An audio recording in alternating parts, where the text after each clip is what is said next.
Welcome to deep space. Astronauts face many challenges to their health due to the exceptional conditions of spaceflight. Among these are a variety of infectious microbes that can attack the suppressed immune systems. Now, in the first study of its kind, Cheryl Nickerson, lead author Jennifer Barilla and the colleagues described the infection of human cells by the intestinal pathogen Salmonella typhimurium during spaceflight. They show how the microgravity environment of spaceflight changes the molecular profile of human intestinal cells and how these expression patterns are further changed in response to infection.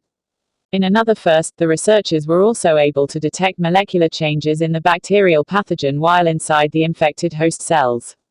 The results offer fresh insights into the infection process and may lead to novel methods for combating invasive pathogens during spaceflight and under less exotic conditions here on Earth.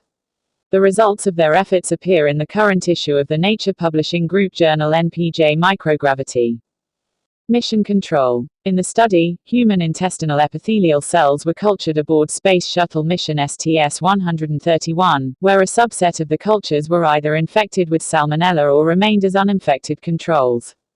The new research uncovered global alterations in RNA and protein expression in human cells and RNA expression in bacterial cells compared with ground-based control samples and reinforces the team's previous findings that spaceflight can increase infectious disease potential.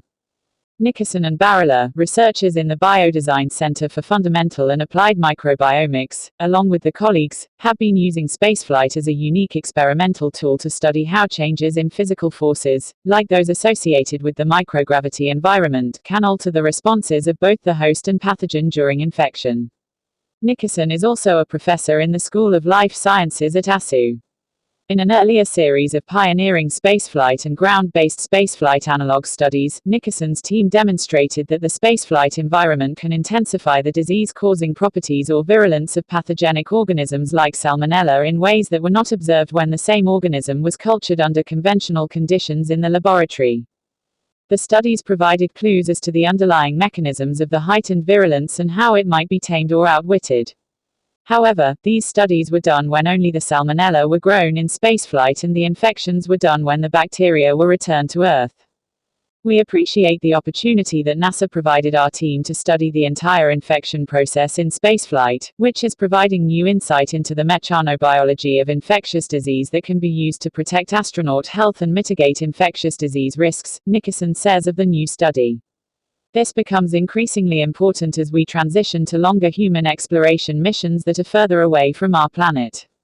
Quote, probing a familiar adversary. Salmonella strains known to infect humans continue to ravage society, as they have since antiquity, causing around 1.35 million foodborne infections, 26,500 hospitalizations, and 420 deaths in the United States every year, according to the Centers for Disease Control. The pathogen enters the human body through the ingestion of contaminated food and water, where it attaches and invades into intestinal tissue. The infection process is a dynamic dance between host and microbe, its rhythm dictated by the biological and physical cues present in the tissue's environment. Despite decades of intensive research, scientists still have much to learn about the subtleties of pathogenic infection of human cells. Invasive bacteria like Salmonella have evolved sophisticated countermeasures to human defenses, allowing them to flourish under hostile conditions in the human stomach and intestine to stealthily evade the immune system, making them highly effective agents of disease. The issue is of particular medical concern for astronauts during spaceflight missions. Their immune systems and gastrointestinal function are altered by the rigors of space travel, while the effects of low gravity and other variables of the spaceflight environment can intensify the disease-causing properties of hitchhiking microbes, like Salmonella. This combination of factors poses unique risks for space travelers working hundreds of miles above the Earth, far removed from hospitals and appropriate medical care. As technology advances, it is expected that space travel will become more frequent, for space exploration, life sciences research, and even as a leisure activity, for those who can afford it. Further, extended missions with human crews are on the horizon for NASA and perhaps space voyaging companies like SpaceX, including trips to the Moon and Mars. A failure to keep bacterial infections at bay could have dire consequences. Hyde and SEQ. In the current study, human intestinal epithelial cells, the prime target for invasive Salmonella bacteria, were infected with Salmonella during spaceflight. The researchers were keen to examine how the spaceflight setting affected the transcription of human and bacterial DNA into RNA, as well as the expression of the resulting suite of human proteins produced from the RNA code, products of a process known as translation.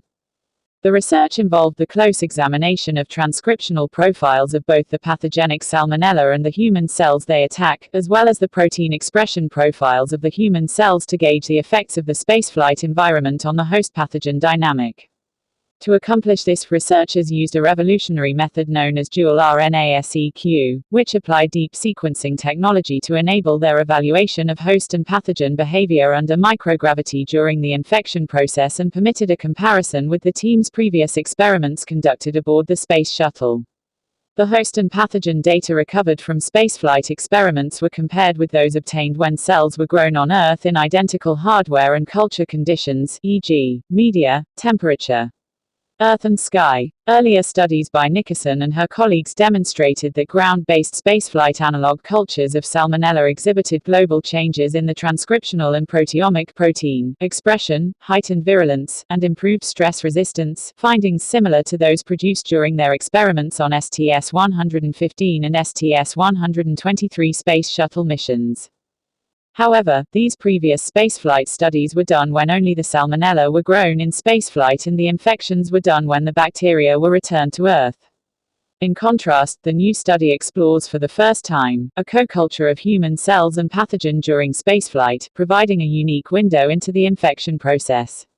The experiment, called STL Immune, was part of the space tissue loss payload carried aboard STS-131, one of the last 4 missions of the Space Shuttle prior to its retirement. The human intestinal epithelial cells were launched into space, or maintained in a laboratory at the Kennedy Space Center for Ground Controls, in 3-dimensional, 3D, tissue culture systems called hollow fiber bioreactors. The hollow fiber bioreactors each contained hundreds of tiny, porous straw-like fibers coated with collagen upon which the intestinal cells attached and grew. These bioreactors were maintained in the cell culture module, an automated hardware system which pumped warm, oxygenated cell culture media through the tiny fibers to keep the cells healthy and growing until they were ready for infection with Salmonella. Once in orbit, astronauts aboard STS-131 activated the hardware. 11 days later, Typhimurium cells were automatically injected into a subset of the hollow fiber bioreactors, where they encountered the target, a layer of human epithelial cells.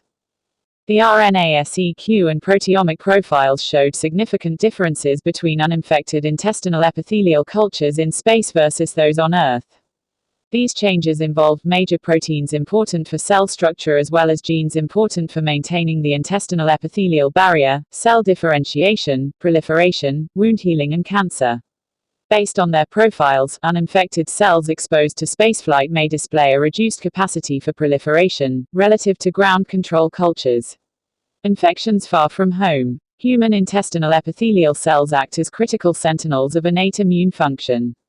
The results of the experiment showed that spaceflight can cause global changes to the transcriptome and proteome of human epithelial cells, both infected and uninfected. During spaceflight, 27 RNA transcripts were uniquely altered in intestinal cells in response to infection, once again establishing the unique influence of the spaceflight environment on the host pathogen interaction.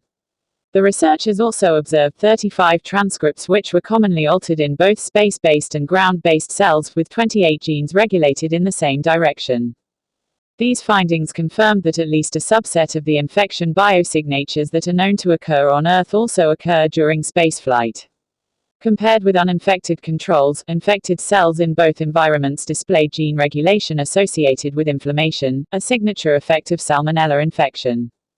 Bacterial transcripts were also simultaneously detected within the infected host cells and indicated upregulation of genes associated with pathogenesis, including antibiotic resistance and stress responses. The findings help pave the way for improved efforts to safeguard astronaut health, perhaps through the use of nutritional supplements or probiotic microbes. Ongoing studies of this kind, to be performed aboard the International Space Station and other space habitats, should further illuminate the many mysteries associated with pathogenic infection and the broad range of human illnesses for which they are responsible. Before we began this study, we had extensive data showing that spaceflight completely reprogrammed Salmonella at every level to become a better pathogen, Barilla says. Separately, we knew that spaceflight also impacted several important structural and functional features of human cells that Salmonella normally exploits during infections on Earth. However, there was no data showing what would happen when both cell types met in the microgravity environment during infection.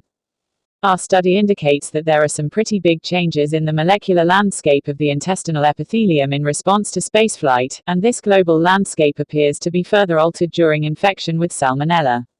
Thanks for watching.